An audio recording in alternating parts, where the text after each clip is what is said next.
Hello students. Now I'll continue with the discussion of interfacing stepper motor with 8051. So in the previous session we discussed the basic construction and working of stepper motor. So in this session we will discuss how to interface stepper motor with 8051, our microcontroller. So um, as I mentioned in the previous class, the most common stepper motor has 4 stator windings that are paired with the center tap common. So this is the figure which represents the 4 windings. So the center tap allows the change of current direction in each of the two coils when winding is grounded.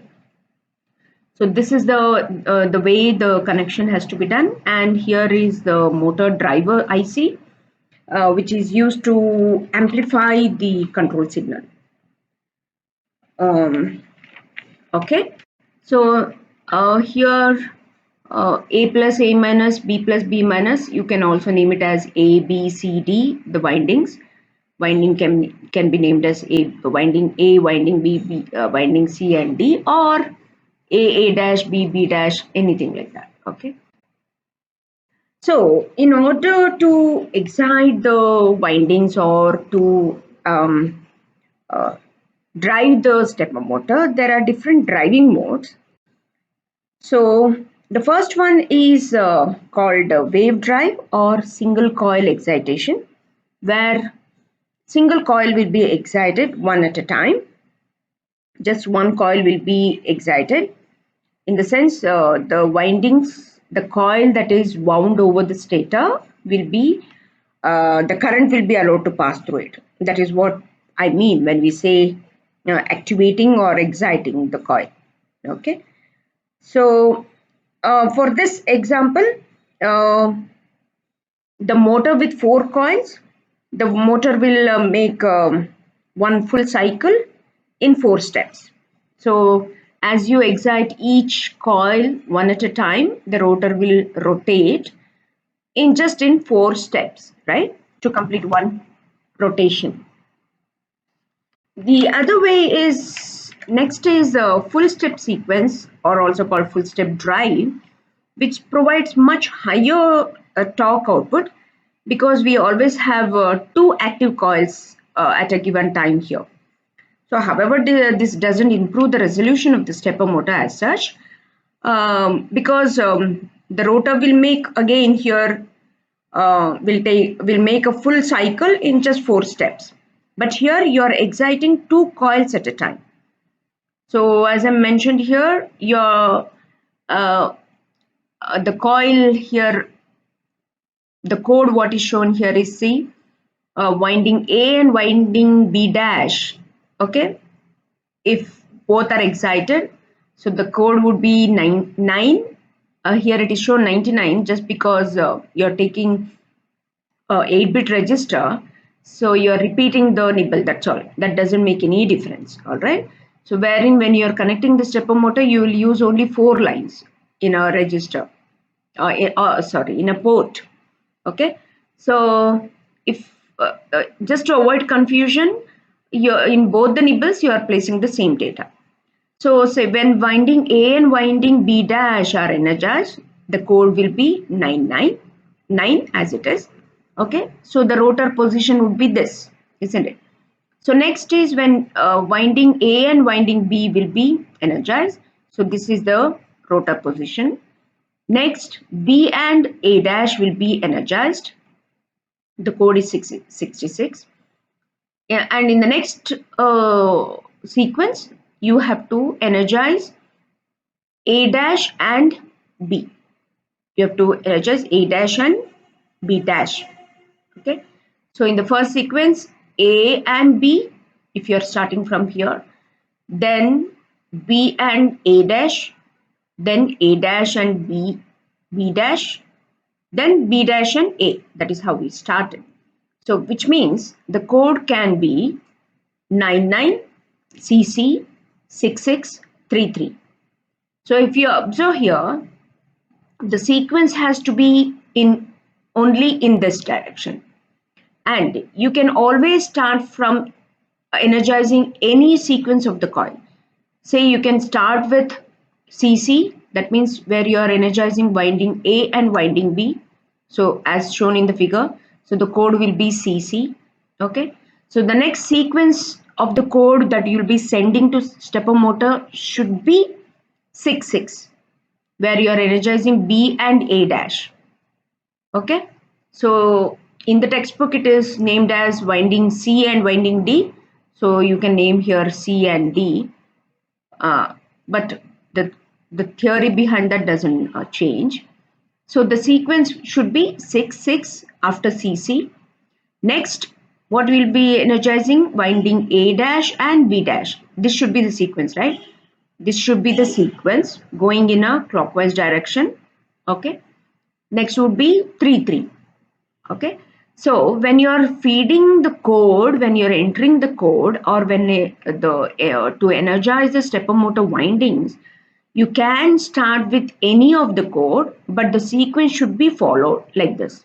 You can start with 9 9, then you have to always give CC, then 6 6 3 3, or you can start with 3 3. The next sequence would be 9 9, next would be CC, then 6 6. So if you're starting from 6 6, obviously next sequence should be 3 3, then 9 9 CC. So the direction of the sequence of energizing the coils should be followed like this. What I mean to say here is, you cannot energize A and B once, okay, for which the code was CC. Then you cannot energize A dash and B dash, okay, where the code was 3 3. That means after CC you cannot give 3 3. I hope you are getting. So that care has to be taken whenever we are giving a sequence of code, digital pulses, to the stepper motor in order to activate or to uh, get the rotation or linear motion. So this is a step sequence. Um, in order to increase the resolution of the stepper motor, we use a half step drive mode, also called half step sequence. While this is a combination of the earlier two methods, two modes, wherein we have one active coil followed by two active coils, then again one active coil followed by two active coils, so on. So it will continue like that. So observe here, say you will energize coil A, okay, then you will energize coil A and B, okay, then you will energize B only, then you will energize B and A dash.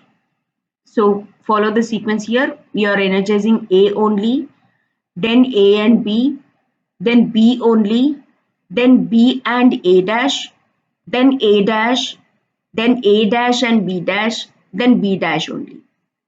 Okay, so in this method, in this mode, we get double the resolution with the same construction. So here you're not at all varying the stator number of teeth in the stator or anything like that. So construction remains same, but you get a double the resolution. So here the motor will make full cycle in 8 steps.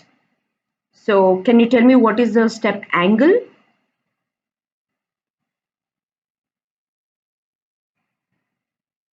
So this is the code here. Okay, as I mentioned, starting from winding A and B dash, you can take any sequence. The code was 99. Okay, then A only, energizing A winding only. Then A and B, the code is CC. Okay, then B winding B only will be energized. The code is 4. So 4 4. So then you will be energizing B and A dash. Okay, so this is a sequence of the code that you have to give. Again here, you can start from any number, but the sequence should be in this direction only. So if you start from 4 4, next would be 6 6 2 2 3 3 1 1, then 9 9 8 8 CC. So if you are starting from 8-8, a sequence will be followed with CC 44 66 22 33 11. Okay, so whenever you're entering the values, you have to take care of the sequence.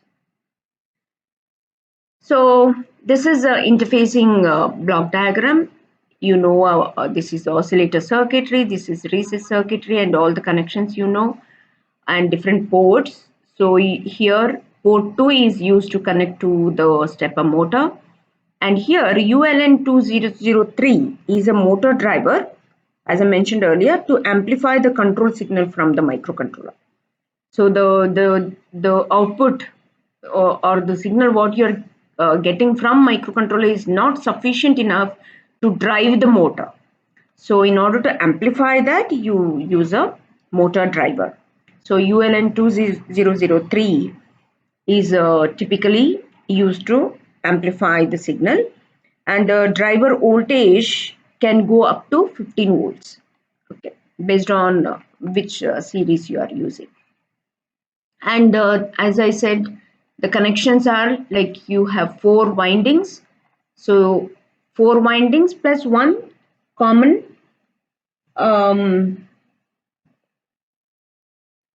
one center tap line.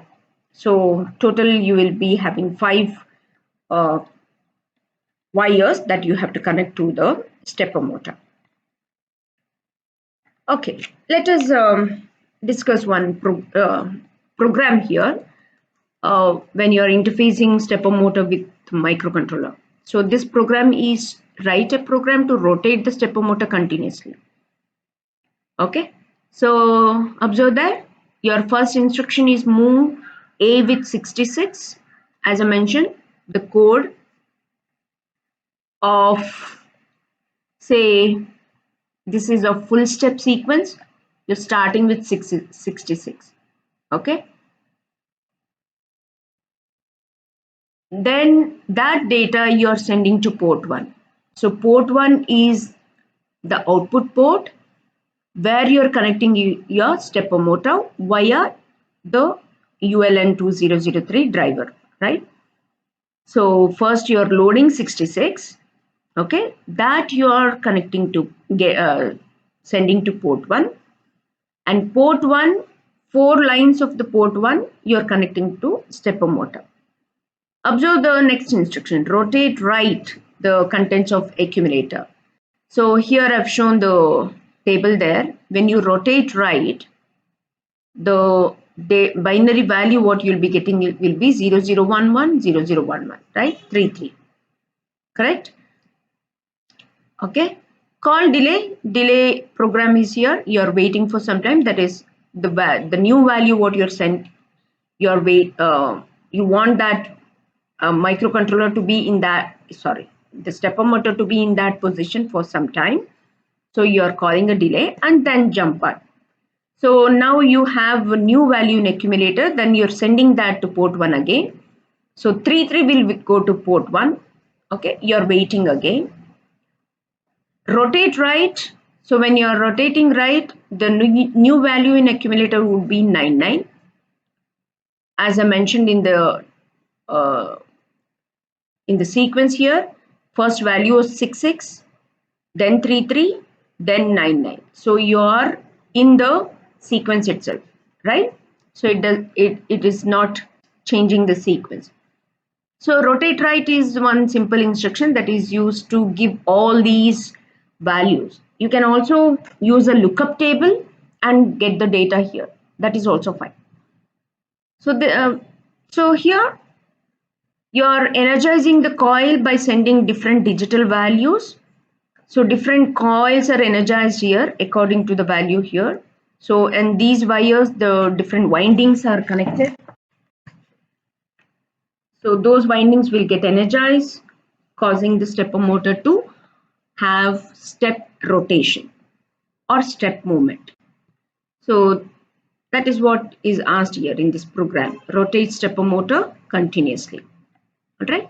So based on the delay value what you are giving and the number of loops you are using, you can have more delay or less delay.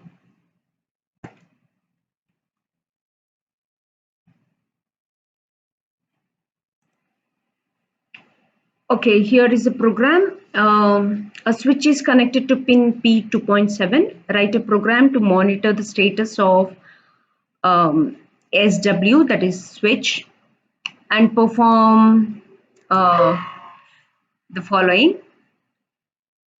If SW is equal to 0, the stepper motor moves clockwise.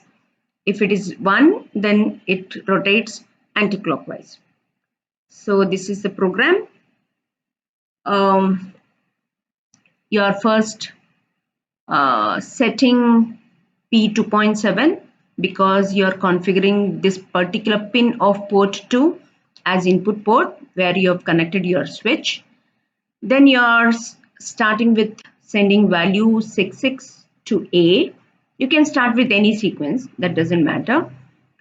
Then you're sending it to port 1. Port 1 is where you have connected your stepper motor windings via the driver IC. Then you're checking the status of P2.7. What is the status of the switch? If it is not set, that means it is 0, right? So if it is 0, then you have to rotate the stepper motor in a clockwise direction. So as discussed in the previous program, we will give a sequence of 6633, which will make the stepper motor rotate in clockwise direction. So that's why we are using instruction rotate right, the contents of accumulator. So call delay and send that value again, and S jump. Same thing is repeated. That is, motor will be rotating clockwise. If this bit is 1, if it is set, then it will jump here, isn't it? One second. Jump on not bit. If it is not set, it will come here. Okay. If it is set, then it will execute these instructions. That is to rotate anti-clockwise or clockwise accordingly. Kindly go through. It is simple program, and again here you have the delay. Just to keep the rotor in a particular position for some time. So as I mentioned again, you can start with any value. It need not be always 6x. You can start with CC, or you can start with 9 or 3, anything. But the sequence has to be followed based on the instruction what you're using. The sequence will be obviously repeating same. All right, in order to rotate clockwise or anti-clockwise. So that is about interfacing the stepper motor. I hope it's clear. If you have any doubt, please get back to me. And I would like to mention here, I have used all the images from